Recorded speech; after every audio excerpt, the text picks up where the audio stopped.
Welcome to Complinet Global Newscasts. News featured is taken from Complinet Complete, our news, analysis and tracking service, and your comprehensive view of the regulatory landscape.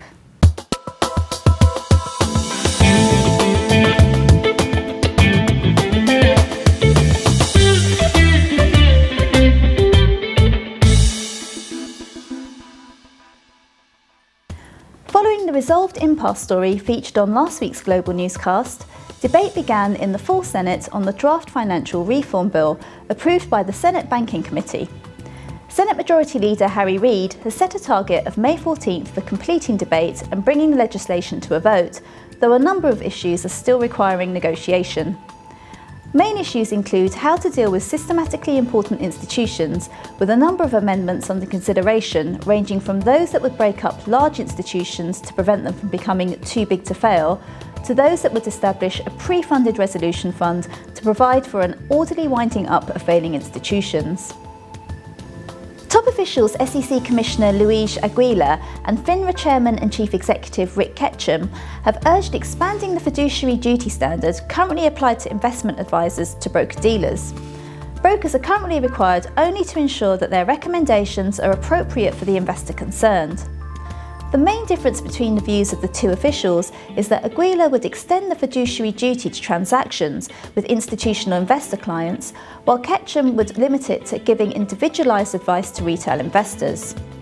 Aguilar said that all investors, not just individual retail clients, need disinterested advice that puts their interests over those of the financial intermediaries, and that the auction rate securities debacle proved this to be true even with respect to institutions.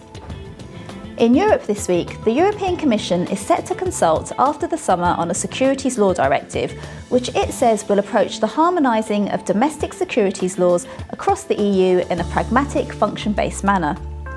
One aim of the Commission's initiative is to break up national monopolies in security settlement and custody and to bring down legal barriers to cross-border settlement. We caught up with Complinet's Peter Elstob earlier today about this initiative.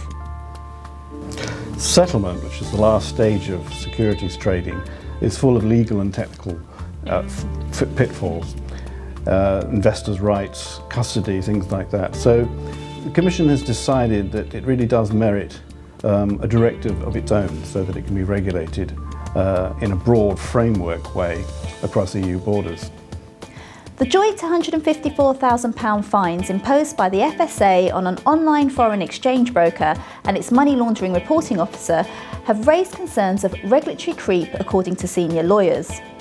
The action has also demonstrated the need for compliance officers to raise the alarm if they feel they are not being given enough help to do their jobs properly.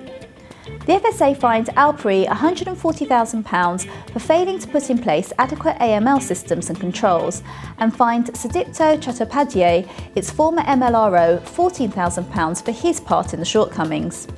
He was also banned from working as a compliance officer and MLRO for 3 years. And finally, in the Middle East, the Qatar Financial Centre Regulatory Authority has withdrawn the authorisation of Al Mal Bank LLC, levied a fine of $506,000 and ordered Al Mal to pay the expenses incurred by the regulator throughout its investigation. An investigation into Al Mal's business practices revealed widespread deficiencies and breaches related to record keeping, management responsibilities, corporate structures, compliance and risk management procedures, Sharia compliance and accounting requirements. Additionally, the QFC Regulatory Authority found that Al Mal breached numerous items in the Principles Rulebook. Al Mal was authorised as an Islamic financial institution in 2008. To read about these or any other stories from Complinet in more depth, please log into complinet.com or contact us if you would like a free trial. Join us next week for another newscast from the Complinet Global News team.